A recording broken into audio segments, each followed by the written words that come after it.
right. Well, welcome everyone. This is our first micro seminar of 2024. I'm pretty excited.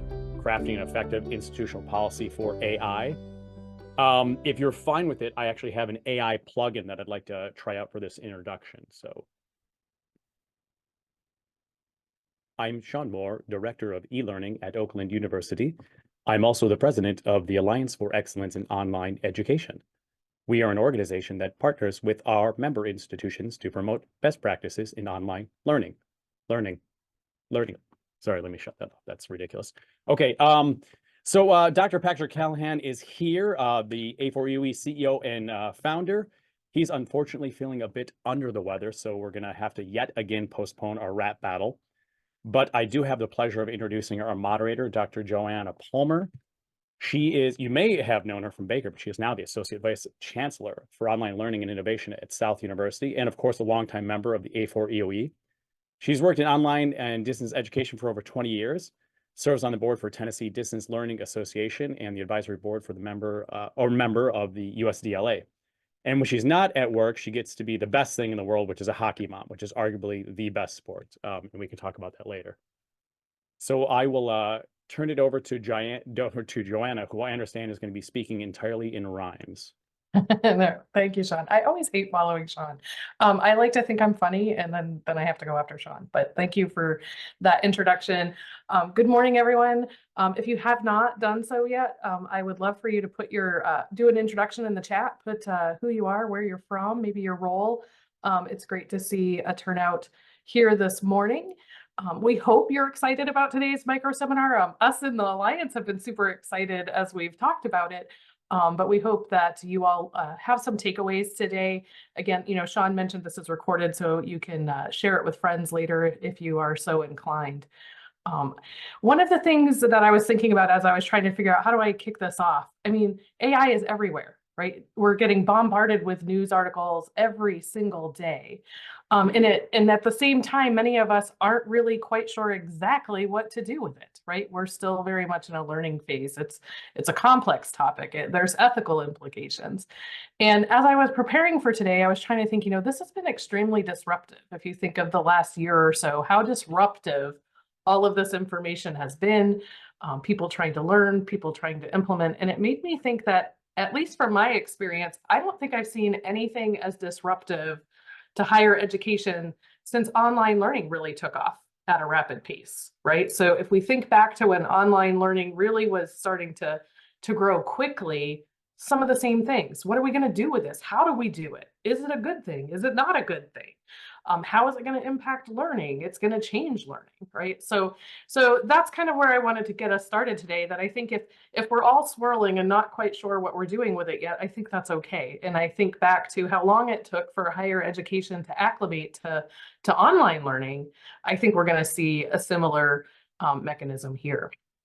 So as we're in our learning phase, I think that it's great that we have such a panel of experts today from their institutions who are navigating these new waters of AI and how to actually get something to policy at our institutions. Policy is a hard thing to implement at institutions, especially when people aren't yet agreeing on the benefits and the risks of AI.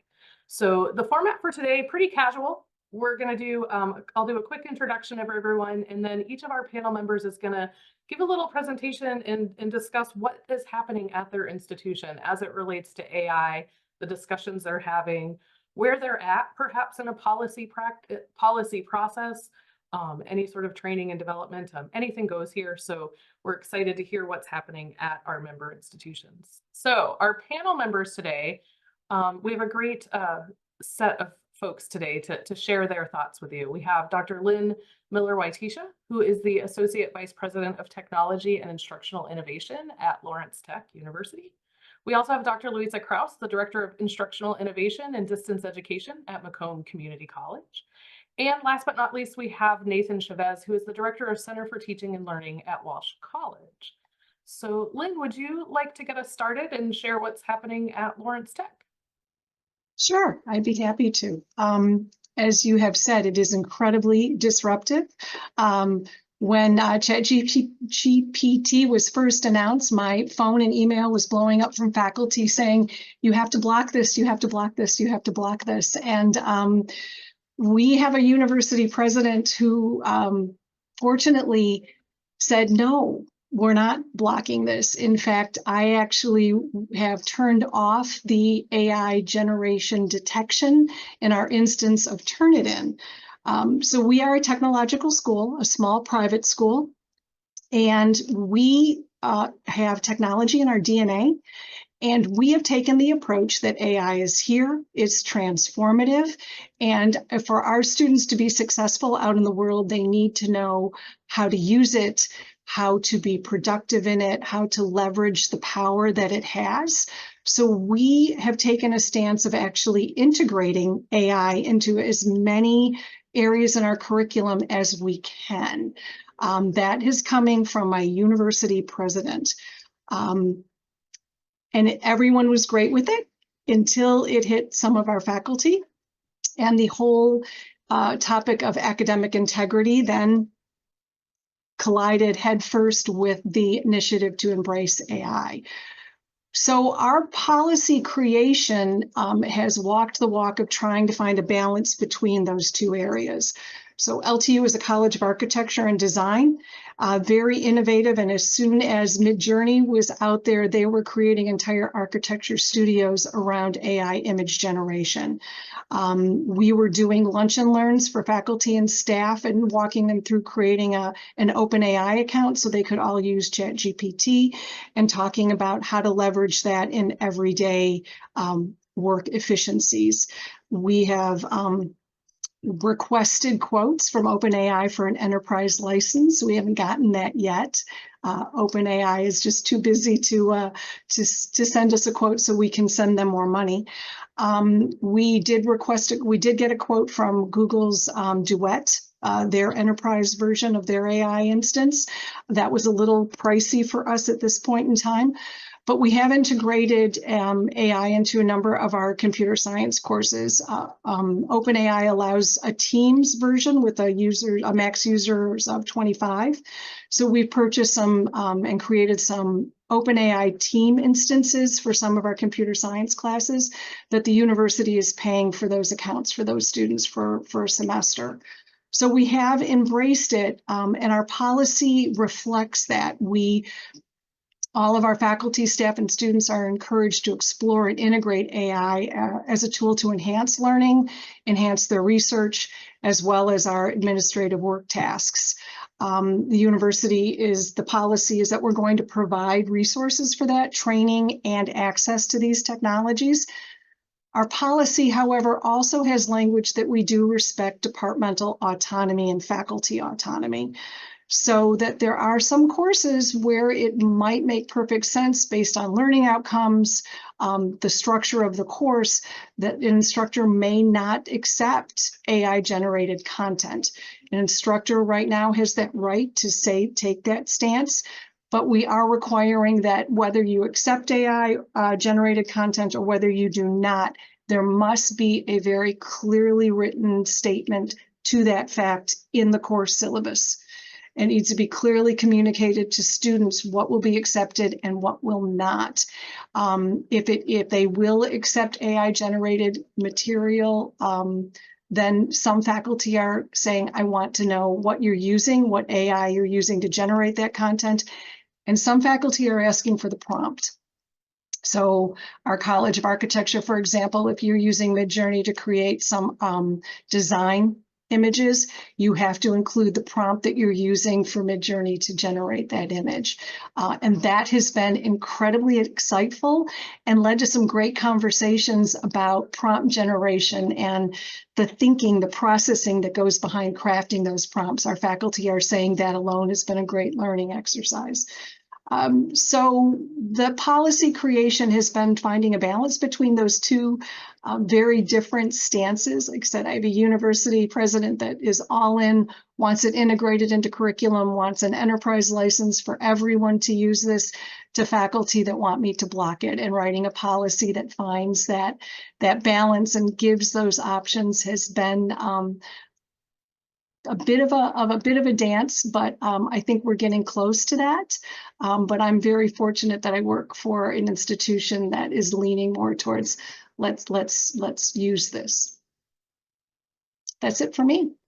Thanks. And I was struck when you were talking about something I read recently that said that, you know, when they polled different constituents at a college, students' use of AI and their understanding of it was here. Faculties was here. So it sounds like Lawrence Tech faculty are nudging up there. They're really invested in using it. And then interestingly, administration's usage was like, I'm going to put my hand like down here, right? So we can see that that definitely adds to the difficulty of navigating this. So thank you very much. Real quick anecdote, we had a leadership retreat where we all went away for a couple of days to just revisit mission and vision and policy, and we're creating a College of Health Science. So we were focused a lot of how we were going to support that. And we had this Google Doc of all of our brainstorming points, and we were trying to summarize it. And there were a number of us in the room that have ChatGPT, and we said, why are we spending our time doing this? Let's let ChatGPT do it. So right in front of all of our deans and our department chairs and all of the university leadership, they saw ChatGPT take all of our this hodgepodge of notes and make sense of it. And at that point in time, even those people who were very hesitant kind of bought in. It was a great experience. That's great. Thank you so much for sharing that. Let's pass the ball to Louisa, who can tell us a little bit about what's going on at Macomb Community College. Sure. Good morning. So we are a few steps behind Lynn at Lawrence Tech with where we're at in our policy development. We do have a dedicated AI task force. So as the person in charge of online learning and distance education, you know, my inbox filled up. What are we doing? What do you know? How can we turn this off? How can we ban it? And so a quick conversation with our provost, you know, she determined we're not going to ban it. You know, it's impossible to ban the use of AI. But we did put out a statement that faculty cannot use AI as a definitive grading tool, you know, so we also turned off, we don't have the Turnitin detector. And we had very mixed faculty reactions on that. You know, they immediately demanded getting it back or another one in its place, not necessarily understanding all of the legal implications behind using that right now without a policy in place. So that's one of the things the task force is looking at as well. So we have cross-disciplinary faculty in our English faculty. Actually, we have a couple of them on the task force, and they have been testing out all of the different detectors and all of the different versions of AI generators, and have been really adding a lot to the conversation, which is great. We just put out a survey to full-time faculty to find out a couple things, how they view using it for themselves, what they think and believe about students that use AI, and then how they see the college moving forward. And once we get this information back, it's going to help us do a couple things. Make a recommendation to the provost about what we need and what we need to produce, and also what kind of education we need to put out there. So something this task force has focused on, aside from a policy, is educating our faculty on what AI is, what it looks like, how it can be used for them and for students, but also we want to create a training and education piece for our students. So we know that a lot of students are using it and they may or may not be aware. Obviously, some of them are going to ChatGPT, but the definition of AI is much bigger than that. So making sure that before there's a policy, before there's disciplinary action, there has been education. So it's not coming after the fact, like, okay, you're failing this class now, learn about AI and retake this class. We want to avoid those kind of situations. So that's something else that we're working on. We have a couple of faculty that have created modules that they're testing out with their students now that can kind of serve as a foundation for that. And then we have conferences that people are attending. I know U of M is putting one on shortly about AI. If you're attending HLC, they have a lot of AI sessions in April. So we're still doing a lot of research and still gathering data so that we can create a policy that reaches all of our departments. Much like Lynn mentioned, we have the departments that want it and the departments that don't. So the policy that we're going to put out is not going to set one way of using or not using for everyone. It's going to be a general policy and a general guideline that gives departments a little bit more flexibility and freedom to use it in the ways that they need to.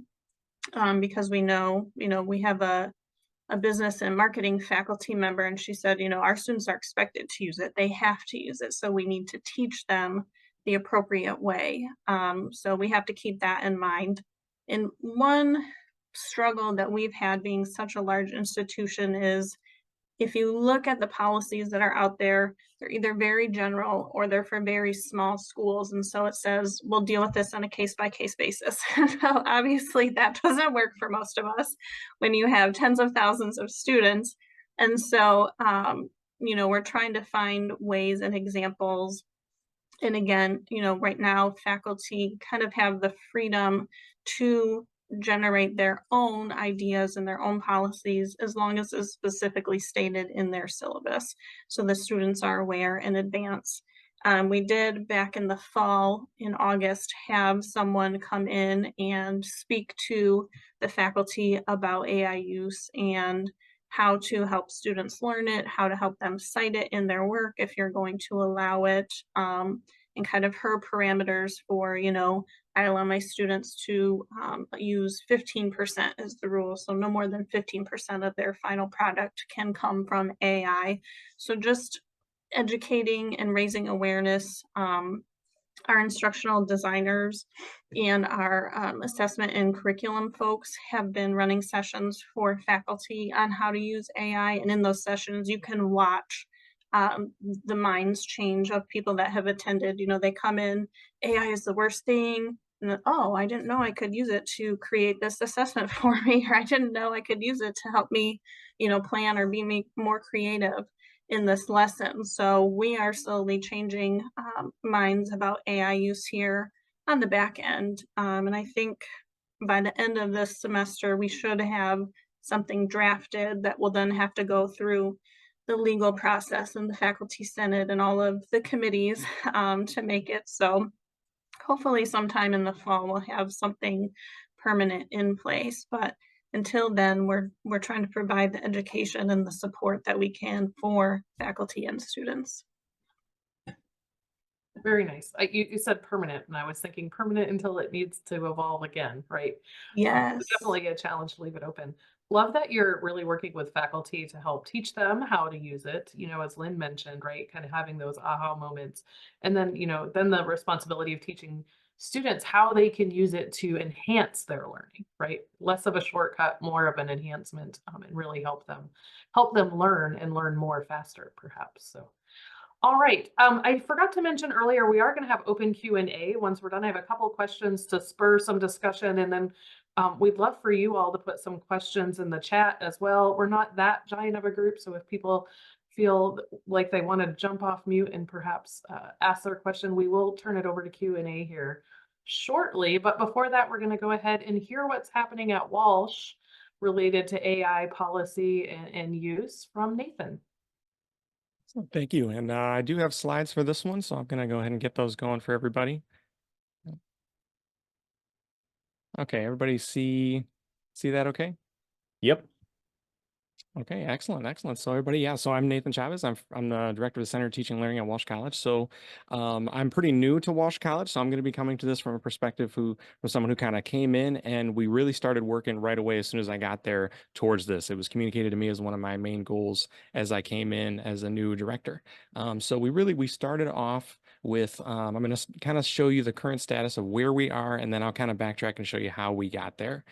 So initially there was an AI syllabus statement that predates my time at Walsh. It was a little more on the restrictive side of, we don't recommend using this. This is considered misconduct. And we kind of started from there. And then we formed this working group in November because we realized we want to move forward. We want to be able to be, adaptable have a policy that works for us, works for the students, and is open and makes sense for everybody. So we created a small team, got together faculty and myself. We crafted the AI values statement. We'll kind of break down that process a little more.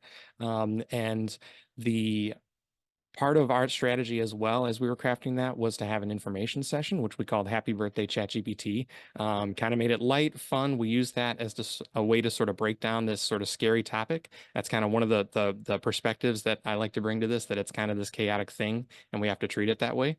And then in terms of, we're excited to say that we're ready to present at the Faculty Senate later in February. We'll have this ready. Unfortunately, I can't share it exactly with you today, but I am going to share the sort of the methods and the processes we use to get there. And then honestly, if you want to use the same framework, I really recommend it. All right. So to start off, I mentioned that AI is a chaotic force. I think it's important to just sort of sit and acknowledge that, there's a lot of frustration around this. I had a conversation with a teacher recently, and yeah, we kind of got to this point where we were like, it's really frustrating that some software developers created this new thing, and now we have to totally rethink how we do our work. It's frustrating, and it came out of nowhere. And it's important to sort of come from that place, come from a place of empathy. And that's kind of what we want to bring to these conversations as we're working with not only the students who are worried about making sure they gain an understanding and that they're not seen as cheating and things like that, and then also on the faculty side to make sure that they're staying current, know how to use this stuff, and know how to make sure the students are actually learning. So in that, when we're dealing with something chaotic, we decided to kind of start with something familiar to us as a framework. And so we started with our values. And basically that we found that sort of process worked really well for us working towards crafting this statement. And essentially, your values already exist. They're already there. You're used to working through them and you're used to embodying them with your work every day. And so we kind of took that to say that, AI is this chaotic thing. It's coming in, it's changing a lot of perspectives, it's changing a lot of processes. But if we remain true to our values and essentially look through that lens, we'll have an AI statement that works for our organization, that's forward thinking, and that represents us. And so, one of my examples here in that alignment work that we did was with actions and situations around accountability. One of the things we want to make sure is that we're honest and transparent when we're using AI and when it's having a factor in the work that we're doing, either on the staff or the faculty side. Another aspect of that is, kind of like Louisa had mentioned earlier, we're using the same policy for faculty, staff, and students. Obviously, we'll have more of a enclosed policy for courses, and we've got some options for that later. But bringing that accountability and living to our mission, and that the students, the faculty, and staff are all really going to be working with this through essentially the same parameters. And then essentially, as we worked through that alignment work, we also took that back to our faculty, to our instructional designers, worked with them, came back to our working meetings to come to a solution and eventually get to this statement that represented us. So another thing I wanted to mention that we focused on in this statement as we put it together is this idea of AI course modalities. And I know we're seeing this pop up a lot. This idea that you would put either in your syllabus or in the registration page of the course, clear information about how this course interacts with AI. And we found that these three are working for us right now. This is in draft, so these may evolve. We may add or subtract modalities depending on how this goes through Senate. But we kind of landed on these. So one being a very open sort of environment where the students can use the tools. We're going to be requiring some citation in terms of college-wide. We're starting from that point to make sure that we're not getting outputs from generative AI and we don't know that they're from that. We're not requiring the prompt and everything so far, but at least, some information about how you're actually using it. And then that moves on to a further sort of a deeper integration with the integrated model where it's actually part of the course. Now, one of the things that was communicated as we were building this policy from our dean is that he wanted to be really forward thinking, and he really wanted us to have modalities and models for instructors to where they could use AI going forward and really include it in the course. So we wanted to make that a true modality that's represented in here. And then obviously the restricted.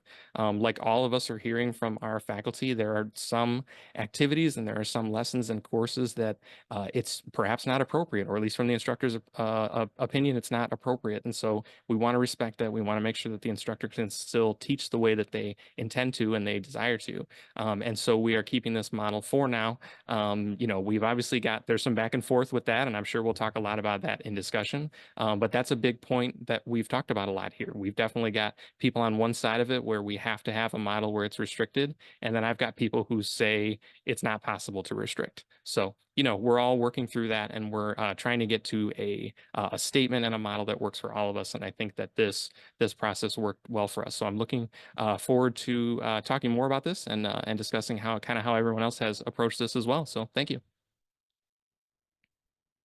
Thank you, Nathan. I feel like people were like screen grabbing some of that as it was going by, which we were talking about. I did. I was like, AI course modalities, that's great. Yep. So great. I think that was a great kickstart to having a discussion about this. And I think that we saw some similarities across institutions, and then also some uniqueness in, you know, how each institution is approaching it. So I guess to get us started as we discuss, I mean, I think we touched upon this, but from your perspective working on this and talking with others at your institution, what do you think are the top 1 or 2 challenges that is kind of taking us so long to get there, right? I mean, we're well over a year in. We've already surpassed the birthday, according to Nathan, right? So what are a couple of the biggest challenges? And then for those that are just getting started, how do they start to navigate those challenges?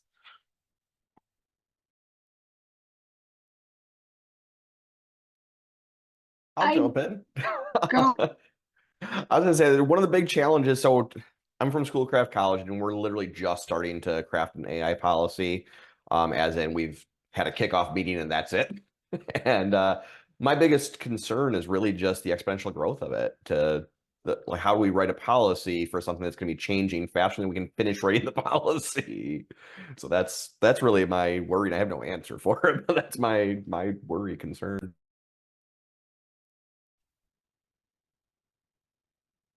I would say something similarly. Our superintendent, I'm from a K-12 totally virtual school. We're only 7 years old, and superintendent sent me to this, and we're exploring right now. It came on the scene so quickly.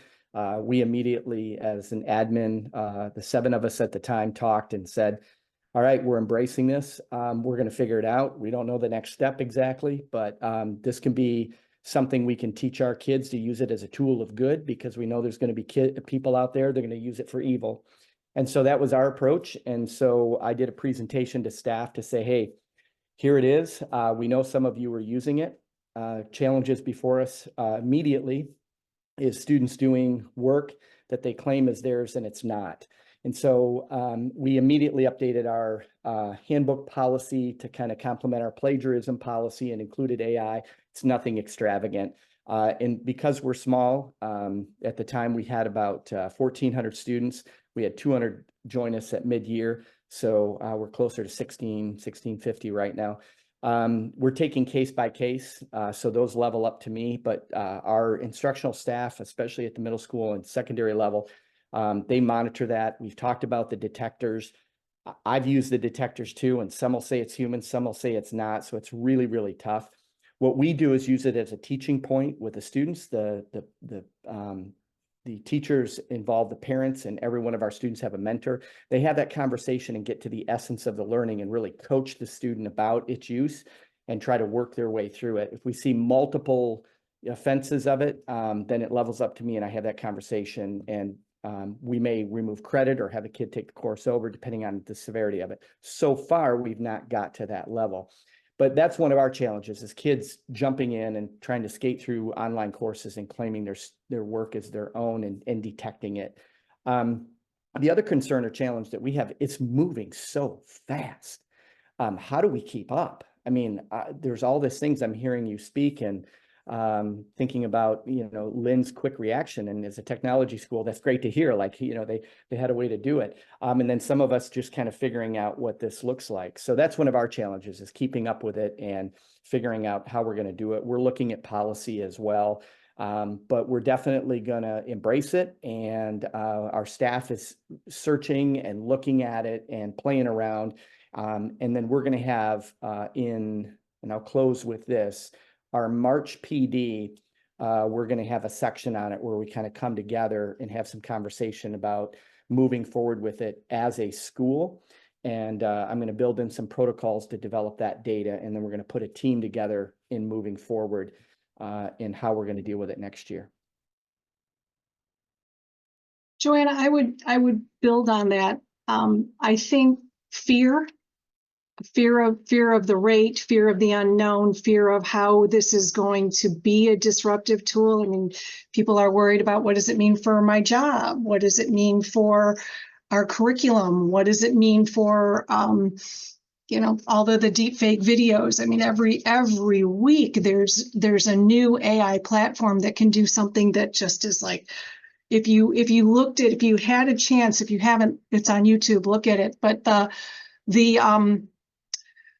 G7 summit in Davos, the AI applications that took those world leaders' speeches in their native languages, translated it, and then AI edited the video so that the lip sync was for the English translation in less than 24 hours.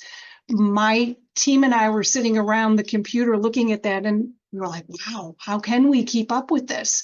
We have faculty that are not native English speakers. I can make their video lectures so accessible with this, but the implications for not doing good, using it for not good, are also very, very scary. So I only tell my faculty and tell my colleagues, it's not the first time that we as educators and educational technologists have been faced with an innovation that was very unsettling. Technology in a classroom, distance education, online tests, they've all been disruptive, not to this level, but we've worked through them. We've looked at how we can use them to enhance teaching and learning, and we've developed policies and mechanisms to help us, to the degree that we can, safeguard against those threats.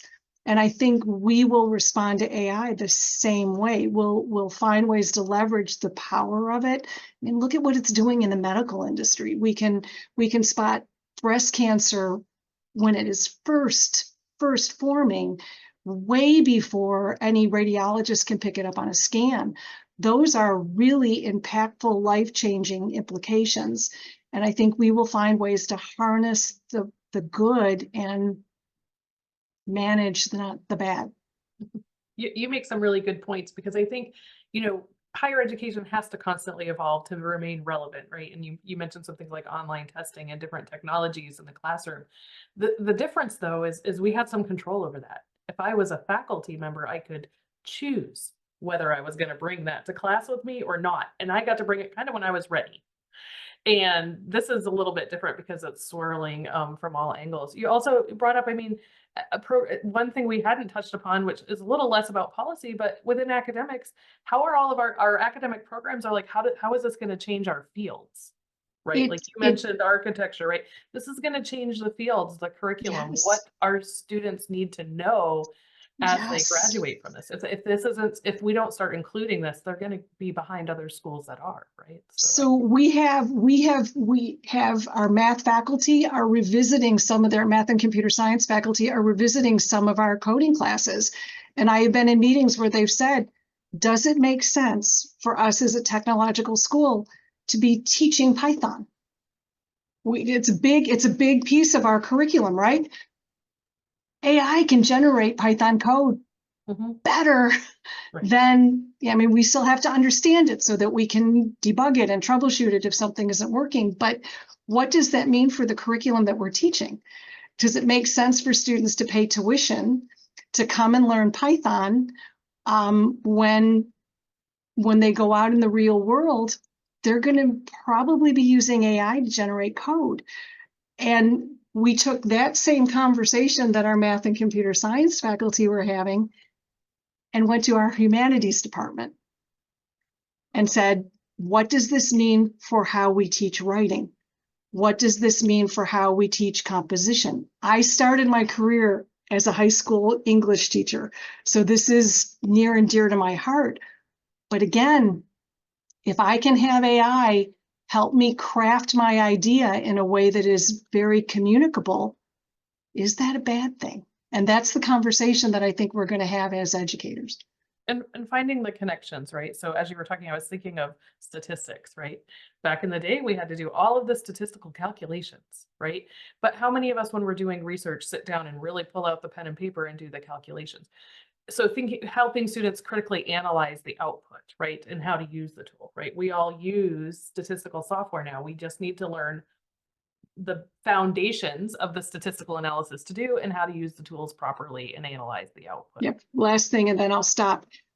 Those of us who have been in the field for a while know about media literacy. It came around as a taught class. We taught our students how to effectively evaluate different types of media. This is just going to be AI literacy. Yeah, and it's likely going to be the merged thing, right? Because it's a source of information, among other things, right? It's a creator. What else? Anyone else have anything to add? There's Kind of a few challenges hands up you've there. seen, where you're at? Sorry, Sean, go ahead. I was saying there's a few hands up. Oh, sorry. I'm so bad at looking at the hands. I like watch the person. Let's go with Michael. We haven't heard from him. Hello, everyone. My name is Michael Balsam. I'm Dean of Business IT and Culinary at Macomb. I'm also a business adjunct at Walsh College. And I just came from a national conference last week, and there was a session on this, and it was the most widely attended session of the conference. And the presenters did a great job. It was basically what they call a talk and listen conference. So there was no agenda. It was basically just everybody going around the room and expressing their concerns, addressing what they're doing at their colleges. And there was a couple things that did stand out. There are the early adopters, faculty and administrators who are embracing it and looking at it as a tool that can be used for great academic purposes. There's the ones who are the hell no's, okay? And it seems like those are more arts and science type people. And then there are the ones in the middle. And the ones in the middle really are the ones who don't know what they don't know yet. So they don't know the capabilities of it. And what they're really looking for is they're looking for people, mostly faculty, to present to them and show them how they're using it. That was, they wanted demonstrations. They wanted to see how it could work. And Macomb this year at our kickoff faculty development day, we did bring in a faculty member who had been using AI, and she generated a lot of, I think, interesting discussion at the college. One thing that did come out is that, like, for example, and I've heard this a couple times in this discussion, is, you know, what is the role of AI in education? And I think there's two things that I saw, because I've attended a few of these now, is number one, AI should not be used to generate original thought. Okay, so like if you design an assignment correctly, there should be some creative thinking, original thought by the student. AI can be used as a research tool. It's very good at finding sources. It's very good at putting papers into the current APA or MLA standard. But then the critical thinking, and this is where, like Lynn, maybe like in the IT curriculum, and IT is one of my areas, is knowing what to look for and an evaluation of what comes out of the IT generated material. So you have the three components. You have the original thought, what goes into the AI, what the output is, but then the critical thinking of, well, is this correct? Is this wrong? What could be improved? And then again, designing rubrics that basically guide the students through those three steps of, because I think that's how it's going to be used in the future. If you look at futurists who are predicting how AI is going to be used, even in the medical field, they're saying it's going to be great, but it's not at this point, and not even for the foreseeable future, going to be 100%.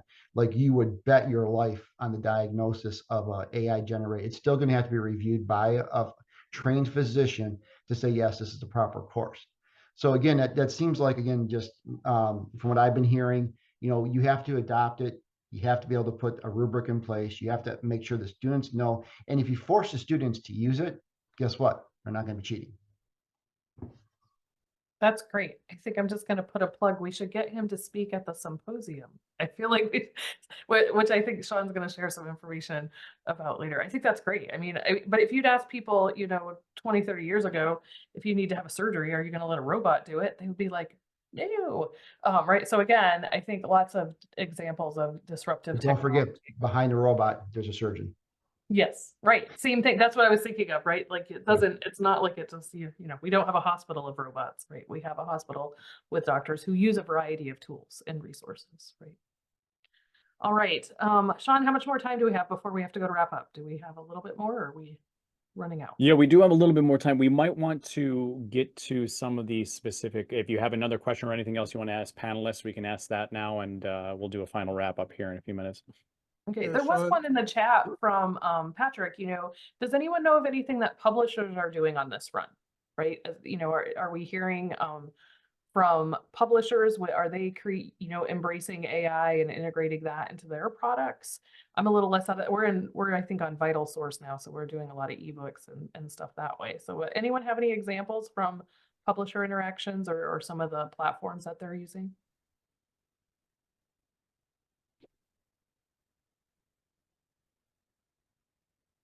So that's a no, Patrick. We don't know what the publishers are doing right now. Yeah, well, they are an important partner for sure. Yeah. So that's why I think they need to be a part of the discussion. Because Lord knows they're integrated with any and all of this. So Yeah, and I know like some of the platforms are using it. I don't know if anyone uses Class with Zoom, which is like a teacher overlay to help. They're using a lot of AI. So the examples they gave was if a student logged on to the virtual synchronous session late, they could ask the AI TA, can you summarize what I missed? Right? Things like that. If the instructor uses some terminology and gives an example, they can ask the TA, I don't understand what photosynthesis is. Can you explain it to me in a different way? Right. So they can actually interact with it, and the faculty then has access to all of that too. So I know I know some of the platforms are starting to use it. I haven't heard about some of the publishers. Roy, you have your hand up also. Yeah, I'll be quick. Michael, thank you for your comments. I can definitely identify with some of those things, and it was in relationship to a comment I was going to make and kind of wrapped with a question, but we don't have time to get into it, and that's okay. But it's the idea of the use of AI with students, and what we're talking with our staff is get to the essence of your learning. I mean, what's the purpose? Because if AI can be used to enhance that, if a student pulls a debate narrative because you're teaching debate from AI and the student's not claiming it's theirs, but you've taught them, hey, that's one thing you could do. What's the essence of the learning to teach them to debate? That they can write it or type it out, or that they understand the concept of debate and being able to pull in sources and make connections to big ideas and defend a position that they take clearly and articulate that. Could they take something generated by someone else and understanding those concepts, then kind of annotate someone else's argument to show a demonstration of that understanding? So it's really causing us to say, which is, I think, a really good thing. What is the essence of the learning that we're trying to accomplish? And it gets back to what people have alluded to, is how do we use it to increase efficiency, increase productivity, increase access to information we wouldn't otherwise have, but yet still hold on to the essence of the learning we're trying to get kids to accomplish and demonstrate. And that's going to be a tough task. And I think it goes down to the instructional design of our units and our lessons and our activities. And one quick other thing is, I remember cell phones that came on the scene. I put that in the chat. I remember sitting for 3 years with high school superintendents and principals talking about, we got to stop these cell phones. And it went on for literally 2.5 years. And finally a high school came in out of the 21 in Genesee County. And the principal said, here's what we're doing this year. Kids can have their cell phones during any time of the day. It's up to the teacher to take care of those in the classroom. And we're done fighting this battle and taking the cell phones and having parents come to the school. We're done with it. We're leaving it up to the classroom. We're going to use it for productive reasons. And it took away so many discipline problems because they embraced it and said, we can't win this battle. So how can we use it to our advantage and help kids learn how to use them appropriately? And that makes me think of where we're at now with AI, but it's going to be a little bit different, obviously. So true, and it makes me think, many of us have used the word disruption today, but it's also a distraction, right? So I see faculty and academics getting distracted by AI, and I think you said it perfectly. We have to get back to the big ideas of what we want students to learn, know, and do. Right. I had the conversation with a faculty member the other day, like, is the big idea that they know where to put the italics and the comma in the APA citation? Or is the big idea that they have supported their argument and made it well, right? So I think helping our faculty, maybe that's just something I'm going to take away, right? They're being distracted by the shiny wrong pieces of it versus, right? So we've talked about that. So, all right, I'm going to go ahead and let Mike has his hand up, and then I think we'll toss it over to Sean to wrap us up, and he has more information for us. So on AI and what our alliance is doing in the future. Just a quick follow-up. It doesn't require revised curriculum. It's just how you deliver the curriculum. So for example, like I have a group project that I do for my class from Macomb. And, if you've ever graded a group project, you can tell writer 1, writer 2, writer 3, writer 4, right? It's all different. And so again, what I'm doing is I'm making them turn in a PDF of their original group work. But then part of the assignment is put it in AI and have it sound like one person wrote it. So then as a group, and guess what? It's much easier for me to grade as an instructor. And then there's a comment, they have to comment on a group on, wow, what did it really fix for us? What does it look like? So again, I'm not revising my curriculum.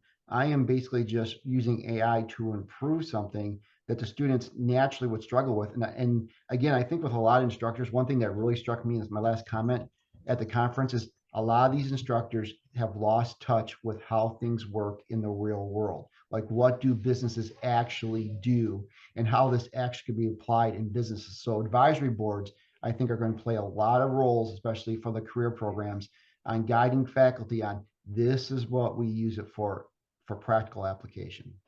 No, I think that's great. I could talk about this all day, but sake of time and being mindful, I'm so excited about all of you that stuck it out with us today to listen. But this was just a teaser, though, for what the Alliance wants to do related to AI. So with that, I'm going to hand it over to Sean, who I think is going to tell us kind of what's upcoming for some Alliance events. Well, you'd be incorrect. I'm just going to speak in rhymes. No, all right, I'll do it. So while I'm doing this, I would actually love to hear some positive things. So not that we've been negative here today by any means, but in the chat, if anyone could, everyone and everyone, put in something you heard about AI that was like helped you out. For instance, if it was something you learned about using it, writing prompts, how it works, like a good workshop or something like that, that maybe help you use it for the better, or use it for you or students. If anyone could share a couple of those things as I'm talking about some of these things, that would be good. Well, actually, I might look at that first, just take a moment to look at that. But are there some positive things that people have had, like, oh, I found out I could do this for a prompt. I'll give my example while two people are typing this, because I know it's always good to talk while people are thinking at the same time. That's good pedagogy. So I was at some sort of webinar, and they were talking about ways that it could be helpful for students to use it. And what I thought was really cool is you could, and I hadn't thought of this before, is you could do a prompt where you could say something like, tell me about whatever subject, X subject, using the dialogue of whatever TV show. So if students are struggling with this, like I teach pivot tables in Excel, and they're like, I don't get what that is. I used an example. I said, teach me about pivot tables, Excel pivot tables, using the dialogue of The Walking Dead.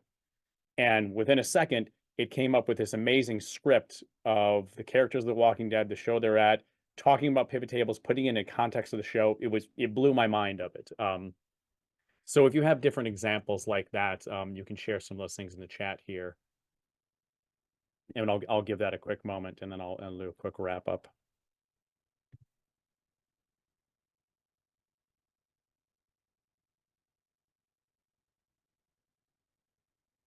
We'll practice foreign language conversations. I like that. I was a French major in school, so I like that idea. Yeah, using it to create practice problems and case studies. That's a great one.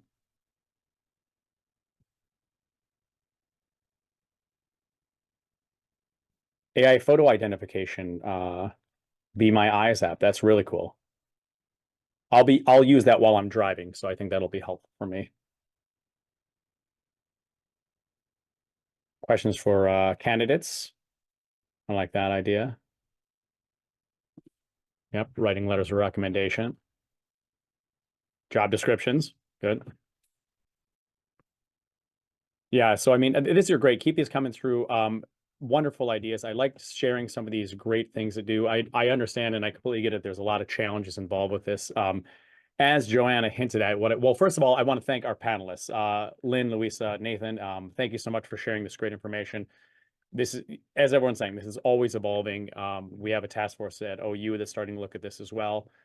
Thank you, Joanna, for moderating and for speaking in rhymes the whole time. And a special thank you for Drew Smith and Walsh College for helping us with tech and using this.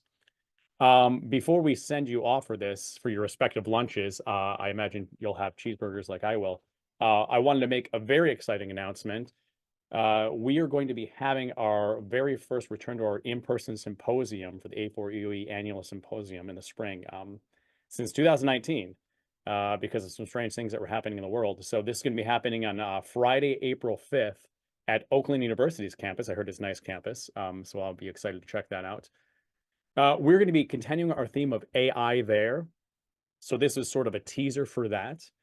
And we're going to be hearing from some other great presenters, as always, about best practices for online learning. So we'll tell you all now to look out for an email that's going to be coming early next week with a save the date, which is April 5th. We are going to have a call for proposals this time around. So if you're interested in talking a little bit about it, you can see that call for proposals. We're also going to be sharing our Faculty Member of the Year nominations form. So start thinking about that. You can nominate yourself. You can nominate a colleague. All these things we're going to be sharing out with your representatives from our member institutions, and then it'll be going out to the different institutions like that. If you are not on our mailing list, you can email myself or Patrick or Joanna, and we can get you on that mailing list as well. We're really excited about those things coming up. So that's what I have. Patrick, do you want to say any last things for anyone here? No, it's just really, it's impressive that we can get together like this and share this great information. I've learned a lot and I hope everybody else has. So again, thanks everybody for participating. All right, we hope to see you all at Oakland University on April 5th, and we'll have some upcoming micro seminars to do after that as well. Thank you again to the presenters, our panelists. It's been great.